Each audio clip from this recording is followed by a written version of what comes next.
आगे बढ़ते हैं अगली स्टोरी की तरफ। अमेरिका और चीन के बीच संबंधों में इस वक्त सबसे बड़ा तनाव है, लेकिन फिर भी राष्ट्रपति डोनाल्ड ट्रंप चीन के दौरे पर जा रहे हैं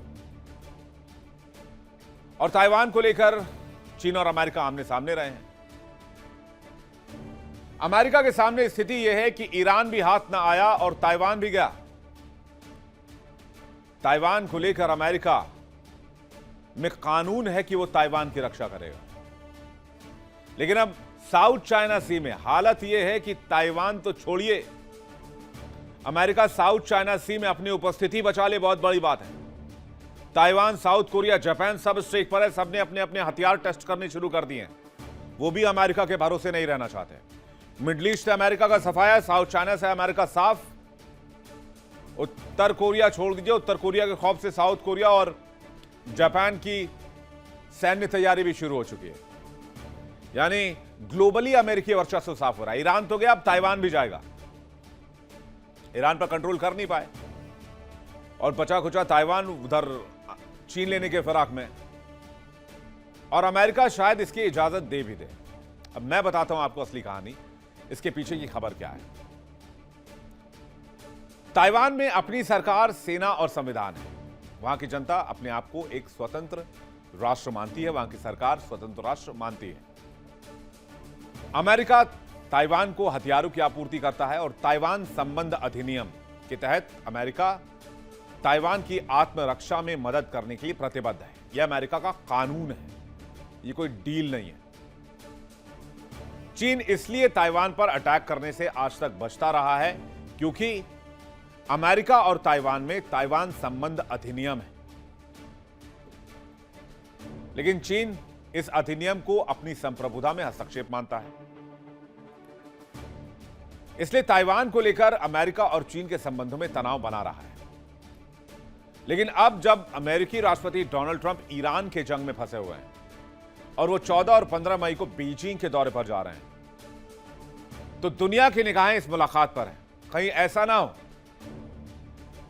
कि शी जिनपिंग के साथ डोनाल्ड ट्रंप बार्टर डील कर लें, आप मुझे ईरान युद्ध से निकालिए, हम आपको ताइवान पर वॉकओवर दे देंगे।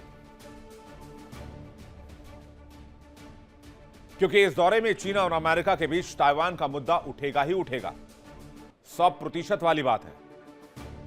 क्योंकि जिस तरह से आक्रामक रवैया चीन ने अपनाया है, बीजिंग ने अपनाया है ताइवान को लेकर, चाहे वो जल क्षेत्र में घुसपैठ की बात हो, हवाई क्षेत्र में घुसपैठ की बात हो, इससे वैश्विक चिंता बढ़ी हुई है और ताइवान की चिंता भी बढ़ी हुई है।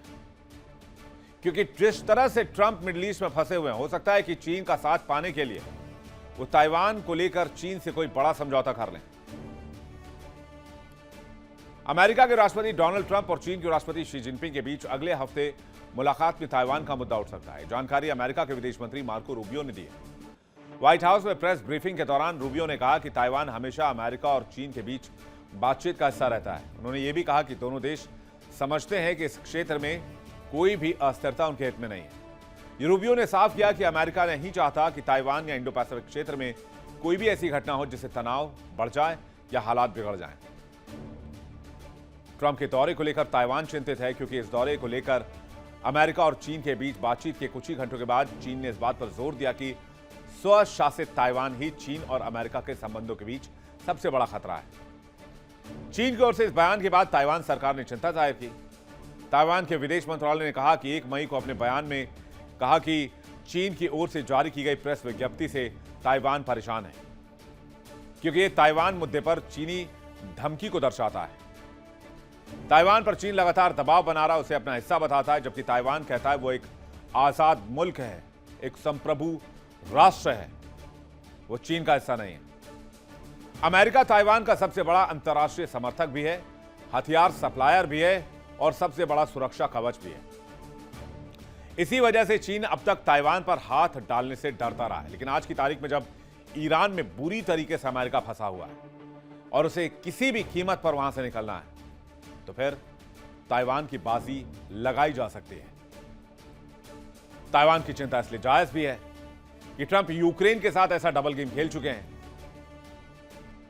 चूंकि डोनाल्ड ट्रंप और पुतिन में दोस्ती बहुत अच्छी है, तो डोनाल्ड ट्रंप ने यूक्रेन को सैन्य और वित्तीय सहायता रोक दी, क्रीमिया को रूस को सौंपने का दबाव बनाकर और रूस के प्रति नरम रुख अपनाकर यूक्रेन को धोखा दे दिया।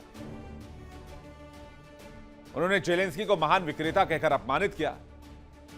जेलेंस्की के खिलाफ अवैध तरीके से सैन्य सहायता रोककर जांच की मांग करके भी धोखा दिया और जेलेंस्की को व्हाइट हाउस में बुलाकर बगल में कुर्सी पर बिठाकर जलील भी किया, जबकि वो पुतिन के साथ शिखर वार्ता करते रहे। और यूक्रेन ने अपने परमाणु हथियार को एनपीटी इसलिए किया था क्योंकि अमेरिका ने सुरक्षा की गारंटी दी थी, वरना यूक्रेन एक परमाणु शक्ति संपन्न देश था। अमेरिका के झांसे में आकर उसने अपने न्यूक्लियर हथियार दे दिए, एनपीटी कर दिया और उसके बाद अमेरिका भी पीछे हट गया, यानी कि ट्रंप पीछे हट गए। मैं बाइडेन सरकार की बात नहीं कर रहा या पहले की सरकारों की बात नहीं कर रहा। अब डोनाल्ड ट्रंप का डबल गेम देख लीजिए आप। ट्रंप ने अमेरिकी कांग्रेस की ओर से स्वीकृत सैन्य सहायता रोक दी यूक्रेन के लिए, तो क्या ताइवान के लिए नहीं किया जा सकता है? जिस ताइवान पर चीन हमेशा से अपना हक जताता रहा है, दरअसल वो पहले नीदरलैंड्स के उपनिवेश का हिस्सा था, बाद में जापान के हिस्सा आया और अब चीन इस पर अपना हक जता रहा है। तो चीन और ताइवान की कहानी क्या है, इसका इतिहास क्या कहता है, जल्दी से यह भी देख लीजिए। 1642 से 1661 तक ताइवान नीदरलैंड्स की कॉलोनी था। 1683 से 1895 तक चीन के चिंग राजवंश वर्ष का ताइवान पर शासन रहा। 1895 में जापान के हाथों हुई चीन की हार। 1895 में जापान के हिस्से आ गया ताइवान। सेकेंड वर्ल्ड वॉर में जापान की हार के बाद अहम फैसला हुआ। अमेरिका ब्रिटेन ने ताइवान को लेकर बड़ा फैसला किया और चीन के बड़े राजनेता और military commander Chiang Kai Shek को सौंपने का फैसला कर दिया। चैंग की पार्टी का उस वक्त चीन के बड़े हिस्से पर नियंत्रण था। चैंग को कम्युनिस्ट सेना से हार का सामना करना पड़ा। चैंग और उनके सहयोगी भागकर ताइवान चले गए और कई वर्षों तक 15 लाख की आबादी वाले ताइवान पर चैंग का प्रभुत्व रहा। कई सालों तक रहे चीन और ताइवान के बीच कड़वे संबंध। 1980 के दशक में दोनों के रिश्ते बेहतर होने शुरू हुए। चीन ने वन कंट्री टू सिस्टम का प्रस्ताव रखा। चीन का हिस्सा मानने पर स्वायत्तता का प्रस्ताव भी दिया गया, लेकिन ताइवान ने इन तमाम प्रस्तावों को ठुकरा दिया। साल 2000 में चेन शुआई बियान ताइवान के राष्ट्रपति चुने गए। चेन शुआई ने खुलेआम ताइवान की स्वतंत्रता का समर्थन किया और ताइवान की स्वतंत्रता की बात से चीन नाराज हो गया। जहां तक अमेरिका की बात है, वो फिलहाल इस मुद्दे पर बैकफुट पर है। एक तरफ वो मिडिल ईस्ट की रक्षा नहीं कर पा रहा है, ईरान में फंसा हुआ है, साउथ चाइना सी में कमजोर है, तो हो सकता है ट्रंप बीजिंग से डील कर लें, क्योंकि डोनाल्ड ट्रंप ताइवान को पहले ही धमका चुके हैं और कह चुके हैं कि आप अपने देश का 50% semiconductor unit of production America में करेंगे तो ही आपको सुरक्षा की गारंटी मिलेगी। ताइवान अलग प्रेशर में है। अमेरिका ताइवान को हर तरह की सुरक्षा देने के पैक्ट पर काम करता है, लेकिन अमेरिकी राष्ट्रपति ने अपने अपने हिसाब से चीन से संबंध सुधारने के उतावलेपन में ताइवान को गहरे अंदेशे में डाला है। 1979 की बात है, राष्ट्रपति तत्कालीन जिमी कार्टर ने चीन से संबंध मजबूत करने के लिए ताइवान से राजनयिक संबंध ही तोड़ लिए और 79 में यह ऐतिहासिक डील हुई थी चाइना के बाद। 79 तक तो चाइना हमसे भी गरीब था। 79 के बाद चाइना का राइज हुआ, जब भर भर के अमेरिकी निवेश आया। अमेरिका ने हम कहा हम तुम्हें पैसा देंगे, तुम हमारे लिए और दुनिया के लिए सामान बनाओ। उसके बाद चीन राइज किया और उस समझौते के लिए जिमी कार्टर ने ताइवान से राजनयिक संबंध तोड़ लिए। और आज की तारीख में भी चीन चाहिए, क्योंकि अमेरिका को ईरान से निकलना है और यह मजबूरी चीन बखूबी समझ रहा है। अब अमेरिका की भूमिका क्या है? ताइवान का सबसे अहम और एकमात्र दोस्त माना जाता रहा है। अमेरिका सेकेंड वर्ल्ड वॉर से साल 1989 तक दोनों देशों के बीच बहुत गहरा दोस्ताना रहा।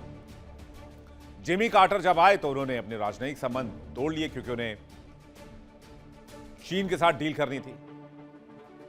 कुल मिलाकर बीजिंग दौरे को लेकर आशंका जताई जा रही है कि ट्रंप अपनी फंसी गर्दन को सलामत रखने के लिए, अपनी इज्जत बचाने के लिए, अमेरिका की साख बचाने के लिए ताइवान की बलि ले सकते हैं। यानी डोनाल्ड ट्रंप एक साथ मिडिल ईस्ट भी हार जाएंगे, ईरान हार ही गए हैं, साउथ चाइना सी भी हार जाएंगे और ताइवान भी उनके हाथ से चला जाएगा। देखिए इंडिया डेली 24/7 अब आपके स्मार्ट टीवी पर। इंडिया डेली मौजूद है सभी डिजिटल प्लेटफॉर्म पर लाइव और लगातार। इंडिया डेली 24/7 हर दिन राष्ट्र को समर्पित।